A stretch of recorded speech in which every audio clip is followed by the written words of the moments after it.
Welcome to the I Am One podcast. On today's episode, we're spotlighting PSI's online support groups, an incredible free resource available to anyone. PSI support groups are not a replacement for therapy. They are, however, an incredible way for folks to connect with others and feel less alone. For this conversation, we're bringing in an expert, Kristina Ledlow. She's a certified childbirth educator, she's certified in perinatal mental health, and we can certify that she's doing so much to support folks in the perinatal period here at Postpartum Support International on staff and as a volunteer. She does a fantastic job of answering all of our burning questions. So if you are interested in free, specialized online support groups, know someone who is, or are just interested in learning more, sit back, relax, and enjoy this special episode spotlighting PSI's online support groups.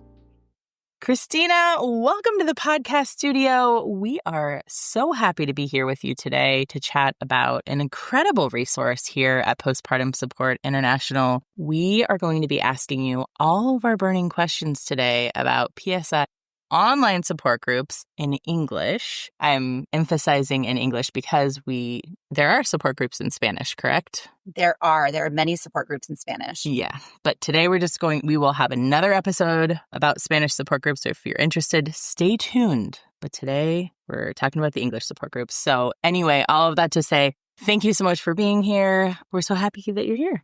Thank you for having me. I'm excited to be here. Mm-hmm.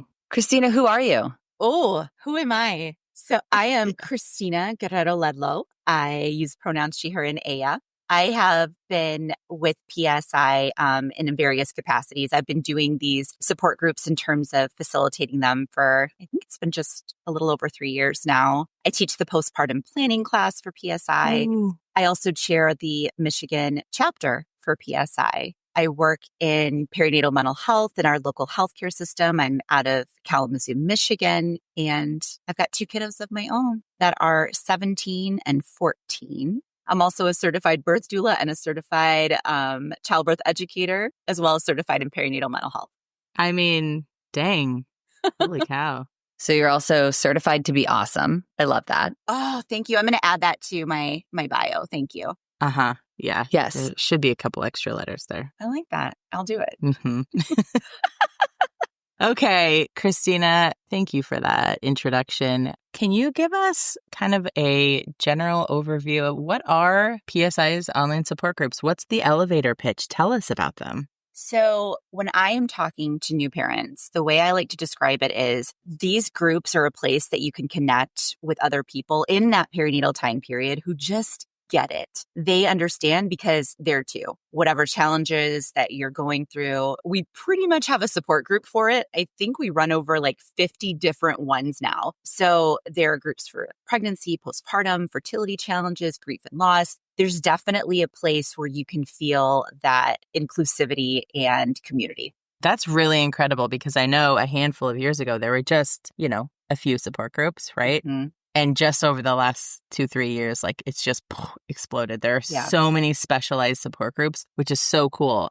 We will put a link to the support groups page in the show notes. So if you're looking for something special, oh my gosh, it's so cool. I would agree.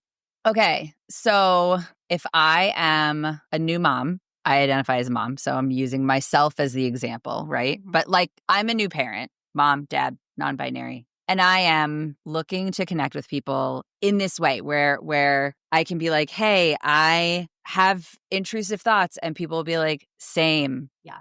That's rough, right?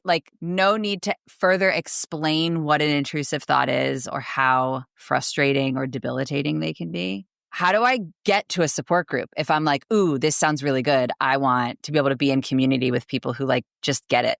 Do people go online? Yes, that is a great question. So you can go right to our website. And I know that you all are going to put a link, I think, for that too, right? Yes. You definitely will. Because you can go to the website and then there's, different tabs. You can go to the Get Help and it'll take you to support groups. But if you start from our website and you're on the area where it talks about online support groups, it will actually, when you go to register, take you to another platform where it's called Sharewell. Sharewell is just the platform where we sort of house our support groups. They're always free. If you do go to Sharewell and there are other things that you can take part in Sharewell, you do have to pay. You never have to pay though for PSI. So even though we're on that platform, I just want to be really clear that it is never going to cost you any money. You go to Sharewell, you make your account on Sharewell. It's going to give you all of the information there where you can access the PSI support groups. There's dedicated communities. And if you do have any questions, you can always reach out to groups@postpartum.net. Is Sharewell, if I've never been to it, is it sort of like Eventbrite where like some of the stuff is free? Like our stuff, PSI stuff is free. So you could sign up to attend a thing. Like you get your ticket, as it were, but it's not a ticket for a support group, but you get your spot. So it's like that. But then there's other things through Eventbrite where you could be like, I want to go to a concert, but you're paying to go to a concert. You're spot on. So when you do go up to Sharewell and you register to make your account there, you'll skip the unlimited offer on the payment page because all of our groups are free. And then it allows you to access the PSI support groups in the dedicated communities that you can find there on Sharewell. Got it. Great. So you find the group that you want to attend and you register for it. What if somebody doesn't know, like, okay, so you said that there are lots of specialized support groups. Are there any general support groups? If you are like, I don't know, some people don't even know how they're feeling. Are there just kind of some like general new parent support groups that are not necessarily specialized? Okay, cool.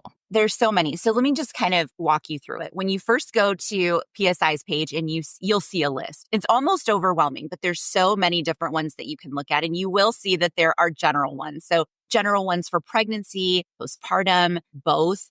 Some that are just for partners, some that partners and moms and birthing persons can attend together. So there are very general ones. And then you'll see very specialized ones. Then when you actually register and you attend a group, I kind of want to walk you through what the group's like. Yeah, tell us what it's like.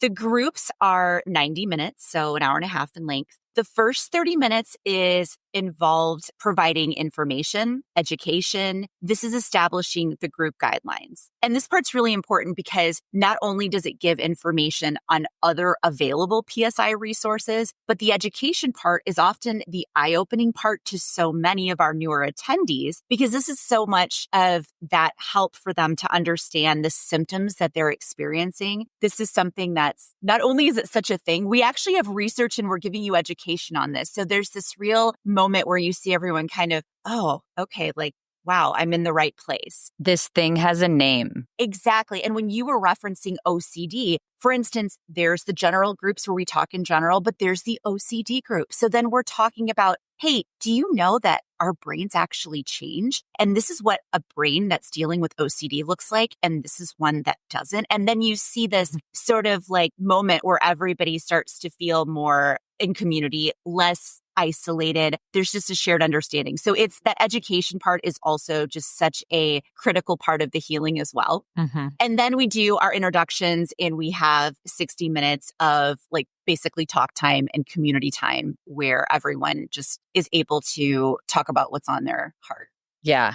Who leads the support groups? Is it like a therapist? Is it somebody with lived experience? I love that you asked that because it's so important that we have people that are leading these groups that understand and have lived experience because it is a peer support group. And so, exactly. So it's not a therapy group. There's a difference, right? So therapy groups are a form of professional mental health treatment led by an expert with a focus on more of like a structured kind of recovery for specific issues. But a peer support group is led with individuals with lived experience that are focusing on this, mutual, supportive, emotional help. We're all sort of coping together. And so your leaders are going to have that lived experience. And many of them actually also have experience within the perinatal mental health world as well, professionally. You know what else is really cool? This is like a little fun fact about some of the support group leaders. Some of the support group leaders have actually been attendees in online PSI support groups. So that's also, I think, pretty cool.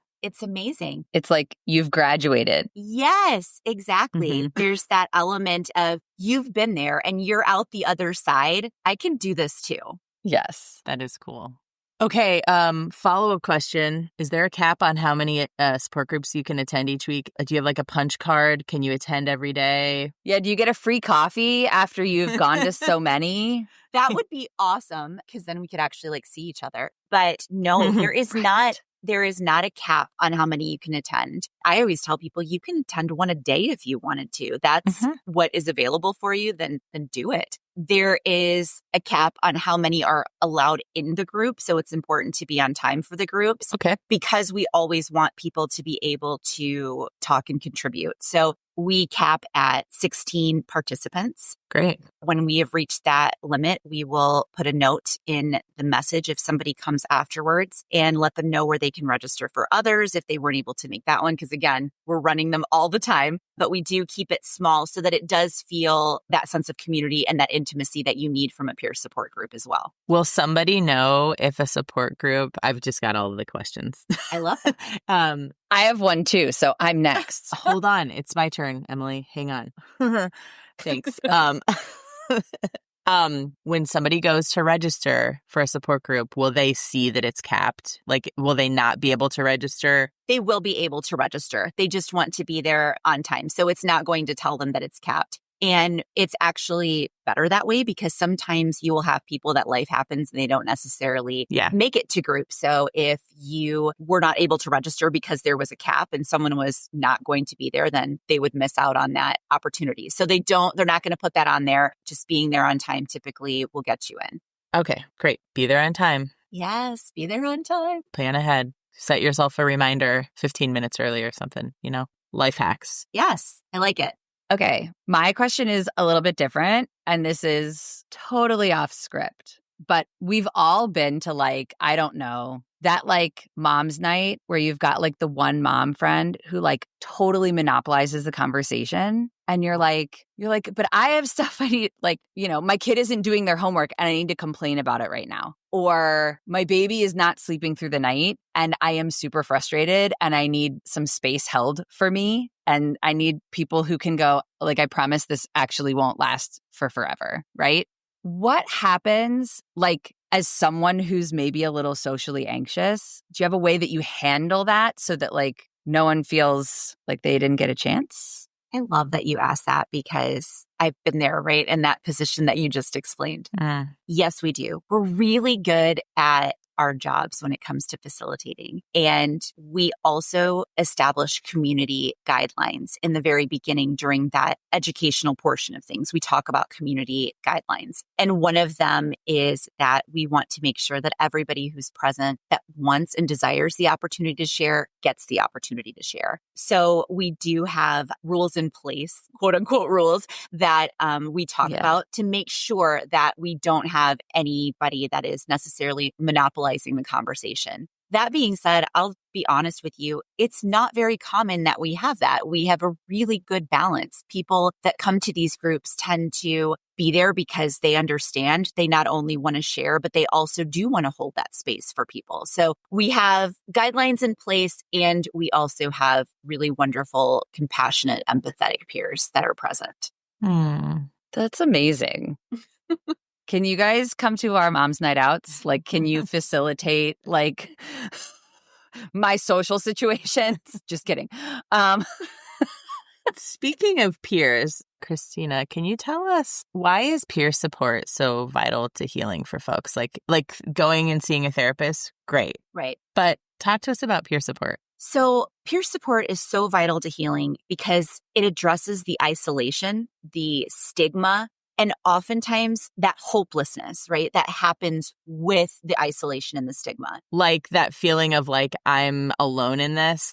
This is a personal personality flaw. This is all me. This is Exactly. Okay. It's unique because it provides this non-clinical form of support. It's ultimately grounded in that power, just like you said, of that shared lived experience. Yeah. So peers, just like I said, also typically have this level of empathy and understanding that non-peers, not that our professional, are not, but they're not your peers. So it's different. They can't fully replicate that in necessarily a therapy setting, right? Where it's just you and a therapist. Because your peers have walked the same path, they're going to get it. So you're going to get a different sort of validation from them than you do get in the other setting. So there's no need for explanation like you feel like you have to in so many other ways because there's not that fear of judgment because they get it. Totally. It's really important. Yeah. I think I have the perfect metaphor for this, and it might be because I have high school students, but hear me out, okay? When you are a freshman on your first day of high school, like the school feels big, you're very like, ooh, like, I don't know what the next couple of years are going to look like. You don't know that it's going to get more comfortable and that you're going to be, I don't know, more coming into your new self, like your new high school self. So you as the brand new mom on the first day, or your brand new dad or brand new partner on the first day in this support group, you're like, I'm brand new at this. Am I doing this right? How's my outfit? Am I going to remember how to unlock my locker? Oh my gosh. Yes. Right. Everything feels overwhelming. Yeah. But then you're a sophomore, or like then you have a 3-month-old, right? And so then like you're like, oh my God, like remember when we were freshmen and we were worried about this, or like, so like you then can be the helpful upperclassman. So you get, because of the way peer support works, right? Like you get to first be the person who's new and be like, oh my gosh, I've never done this before. It's all a lot. Mm-hmm. And then there's someone who's been at this just a little bit longer, or maybe this is their second kid and they're in the support group for whatever it is, anxiety or a 4th-degree tear or whatever, right? Oh, way to bring that up. Jeez. It's rough. That took a turn there. And then you're a senior, right? So like, because you get to have this progression. Well, I think that's what's unique. Yeah. Because you have people that are coming for the first time, and then you have people that are there and are more regular. And then you have your facilitators with a lived experience, right? So yes. You are explaining it beautifully. It's a way that you get to see that progression and also that healing in real time when you are around the same people on a regular basis. Yeah. It's a really awesome shared experience. It's like the reminder that you're not actually going to be a freshman for forever. Yeah.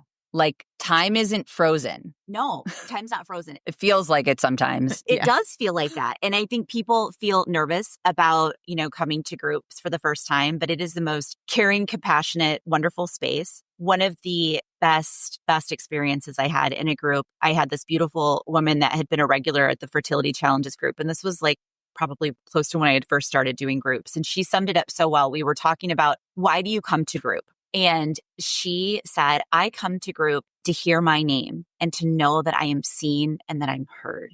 Oh. And that was the most amazing. I also love to close out groups that way now by saying, Danny, Emily, I'm so glad you were here. I hope you felt seen and heard, because that was so powerful for me to hear that from her. Then it's true. We want to feel seen and heard. Oh my gosh, Kristina. Well, this is an audio only episode. My eyeballs are all teary. I just got goosebumps everywhere.